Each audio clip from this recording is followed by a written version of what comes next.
Shalom and welcome to 2 Minutes of Torah. This year is entitled The Difference Between Davar Sheaino Mitkavain and Mitasaik.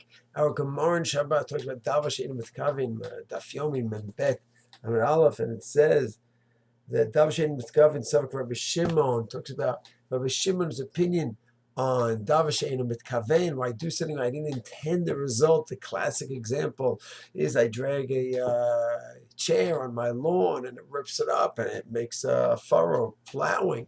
I didn't intend it. So it's a psikresha. I knew it was going to happen. I didn't know it was going to happen. What is it in Davar Sheaino Mitkavain and Mitasaik? Mitasaik means I was always thinking something I didn't know that it was aser. Davar Sheaino Mitkavain, I was doing something I didn't know it was going to result in this. What exactly is the difference? So Mitasaik, a classic example of Gemara Shabbat is Mitasaik. I go ahead and I want to pick up grass, which I think is detached. I want to use it for something. Okay, forget about the shaila of muksa. Right now we're talking about the malacha from the Torah.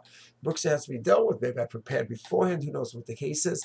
I want to pick up the grass to use as activities of my kids to play. Who knows what.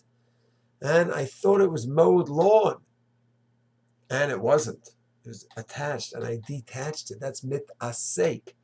And I'm not obligated for mitasaik. So wait, Davar Sheaino Mitkavain. Can we learn Davar Sheaino Mitkavain and for mitasaik? Is it the same thing or not?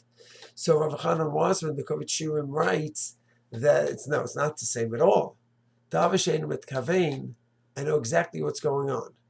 I know the facts. I'm dragging a chair, and it may or may not rip up the grass. I know all the facts, so the Metzias is not open for me to know. The facts are not open for me to know totally what's going to be. So I'm in Suffolk, I don't know. It may or may not happen, the plowing. Mitasaik means I know, at least I thought I knew. I know the grass is detached. And I go ahead and I take up that grass. I'm taking up the grass that I know, at least as far as I'm concerned, that it is detached already. So Mitasaik is where I know, at least I think I know the facts, while Davar Sheaino Mitkavain is where I know that I don't know the facts. So it's two separate categories, and each one has its own rules. Mitasaik is its own world. What happens if a person is Mitasaik with Pesach? He doesn't go in and do anything before Pesach. He doesn't take care of any of his chametz. The post can say, well, I didn't intentionally have chametz around. I didn't know there's anything there. So he said, that's not really mitasaik, because you can't say, oh, I really thought in my mind there's no chametz. You can't get away with that. So mitasaik means that in your mind you knew, at least you thought you knew what's going on. While Davar Sheaino Mitkavain means I know that this is a questionable result. What will happen over here?